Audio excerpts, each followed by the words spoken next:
Arabic was influenced by many other languages and at the same time has influenced other languages such as Spanish, Persian, Urdu, and Maltese, which is 50% Arabic, and even English.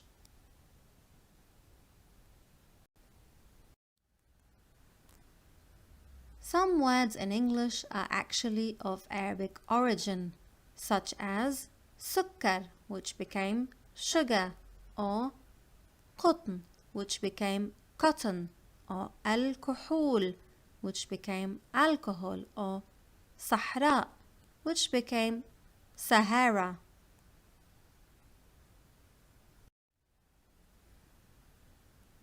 Did you know that there are 3 types of Arabic? Classical Arabic, Modern Standard Arabic, which is abbreviated as MSA, and Spoken Arabic.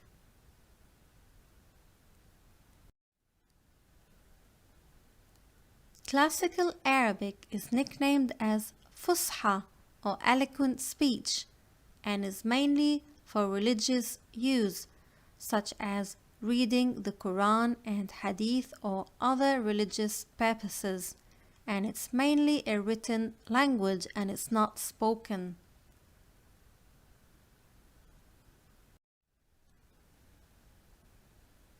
Note that Classical Arabic, being the language of the Holy Book of the Quran, is considered to be the purest form of Arabic and to be the base of Arabic grammar and the finest form of speech.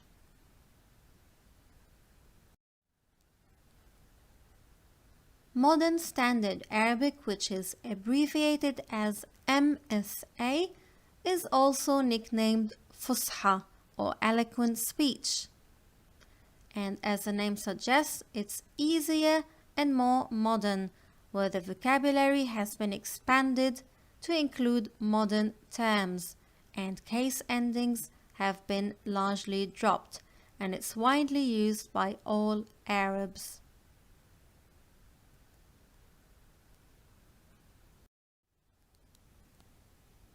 Modern Standard Arabic is used for formal communication, and it is the language that is used for education in schools and universities. And it's also used for communication like news, textbooks, press conferences, and TV broadcasts. Diplomats and politicians also use Modern Standard Arabic frequently. Also, textbooks teaching Arabic as a second language use Modern Standard Arabic.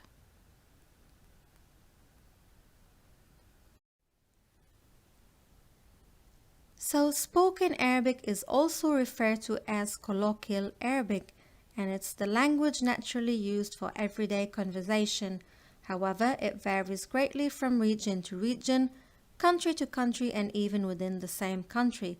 The main dialect branches, keeping in mind each country's own variations, are Levantine Arabic, which applies to Lebanon, Syria, Palestine, and Jordan, Egyptian Arabic, which applies to Egypt, North African Maghrebi Arabic, which applies to Morocco, Algeria, Tunisia, and Libya, Gulf or Khaliji Arabic, which applies to countries of the Gulf such as Saudi Arabia, Kuwait, United Arab Emirates, Qatar, Bahrain, Yemen, Iraq, and Oman, and Sudanese Arabic, which applies to Sudan and Chad.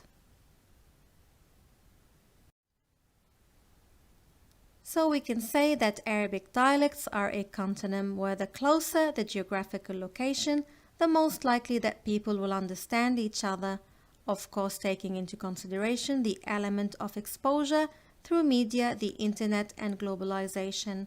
Here's a practical example of the differences in a simple hello, how are you? In Modern Standard Arabic, that would be marhaban, kayfa haluk. In Levantine Arabic, that would be marhaba, kifak. In Egyptian dialect, that would be ahlan, izzayak.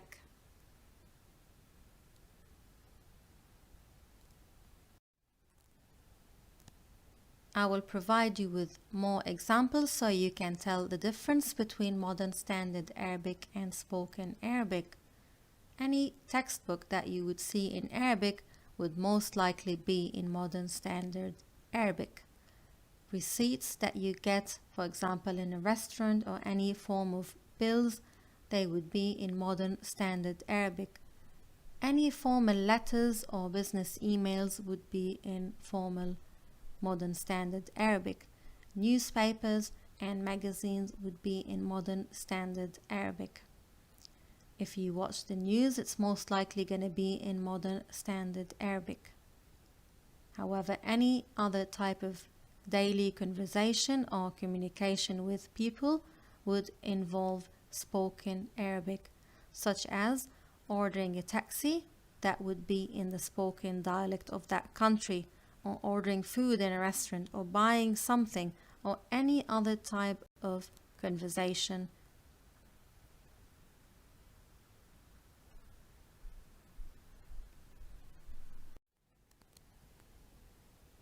So if you were to learn Arabic, what kind of Arabic would you choose and why? Classical Arabic, modern standard Arabic, or spoken Arabic?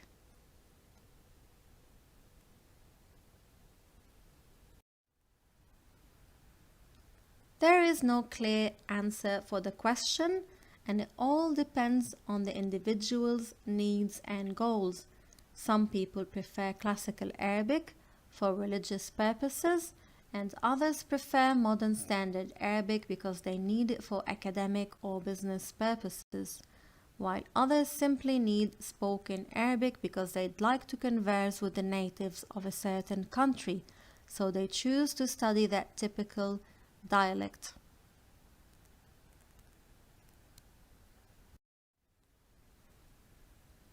Also note that there are a lot more resources available for learning classical and modern standard Arabic than there are for spoken Arabic. And another thing is that spoken Arabic resources can be quite subjective, since dialects and accents vary greatly even within the same country, so it can be difficult to master the syntax and grammar.